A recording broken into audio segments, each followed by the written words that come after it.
Assalamualaikum warahmatullahi wabarakatuh. Perkenalkan, nama saya Muhammad Irfan Nuri Ridho dengan nomor NIM 250 210 774. Yang dimana pada malam hari pembuatan video ini saya akan menjelaskan satu materi untuk menyelesaikan salah satu tugas akhir saya dengan mata kuliah Ulumul Quran dengan dosen pengampu Ibu Ani Marlia MPD. Di sini saya akan menjelaskan tentang apa sih itu asbab al-nuzul. Itu adalah materi yang ketiga dari kelompok 3 yang dimana saya akan menjelaskan secara singkat saja. Nah, baik nih. Untuk yang pertama saya akan menjelaskan dulu apa sih itu asbab al-nuzul. Yang dimana pengertiannya itu secara sederhana itu asbab al-nuzul itu adalah sebab atau latar belakang turunnya suatu ayat Al-Quran. Nah, jadi ada ayat yang turun karena adanya pertanyaan, ada juga yang dengan kejadian atau masalah tertentu yang terjadi pada masa Nabi Muhammad SAW. Kalau diibaratkan itu, ketika kita mendengar seseorang menjawab suatu pertanyaan, tentu kita juga ingin tahu pertanyaan apa dulu agar jawabannya itu bisa dipahami. Nah, begitu juga dengan Al-Quran. Untuk memahami sebuah ayat itu dengan baik, kita perlu mengetahui mengapa ayat itu diturunkan. Nah, Al-Quran sendiri itu diturunkan secara bertahap selama kurang lebih 23 tahun. Banyak ayat yang turunnya sebagai jawaban atas persoalan yang dihadapi umat pada masa saat itu. Nah, karena itulah mempelajari asbab al-nuzul ini menjadi sangat penting. Nah, yang kedua itu ada peran asbab al-nuzul dalam memahami Al-Quran. Nah, apa sih peran sebab al-nuzul itu? Nah, yang pertama itu bisa membantu memahami konteks turunnya ayat. Dengan mengetahui latar belakangnya, itu kita bisa memahami maksud ayat dengan lebih jelas.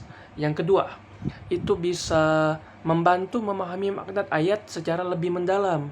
Nah, kita tidak hanya melihat teksnya saja, tetapi memahami pesan yang ingin disampaikan oleh Allah Subhanahu wa taala. Yang ketiga, itu bisa menghindari kesalahan dalam menafsirkan ayat. Nah, kadang suatu ayat itu bisa disalahpahami jika kita tidak mengetahui sebab turunnya ayat tersebut. Nah, terus yang keempat, membantu kita memahami hikmah dan tujuan turunnya ayat tersebut. Nah, jadi kita tahu mengapa Allah menurunkan ayat tersebut dan pelajaran apa yang bisa kita petik dalam ayat tersebut.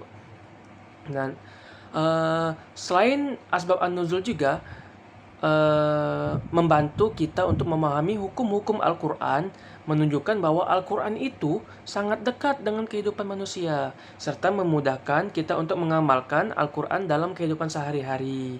Nah, terus mengapa sih kita harus mempelajari asbab an-nuzul ini? Nah, karena dengan kita mempelajarinya, kita itu dapat memahami Al-Quran secara lebih tepat dan juga tidak mudah salah dalam menafsirkan ayat. Kemudian kita juga dapat mengakui atau kita dapat mengetahui hikmah di balik turunnya suatu ayat tersebut, memahami hukum Islam dengan lebih baik dan melihat bahwa Al-Quran itu benar dan relevan dengan kehidupan manusia. Selain itu, pemahaman terhadap asbab an-nuzul juga dapat memperkuat keimanan kita. Kita akan semakin yakin kalau setiap ayat yang diturunkan oleh Allah Subhanahu wa taala itu memiliki tujuan dan manfaat bagi kehidupan manusia. Jadi, udah tahu kan apa itu asbab al-nuzul? Jadi kita bisa menyimpulkan nih bahwa asbab al-nuzul itu adalah sebab atau latar belakang turunnya suatu ayat Al-Quran. Dengan memahami asbab an-nuzul, kita dapat memahami makna, tujuan, dan hikmah Al-Quran dengan lebih benar. Oleh karena itu, mempelajari asbab an-nuzul sangat penting bagi kita dapat memahami dan mengamalkan ajaran Al-Quran secara tepat dalam kehidupan sehari-hari.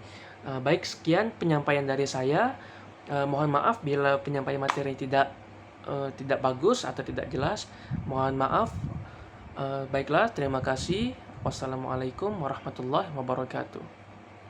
Oke, oke.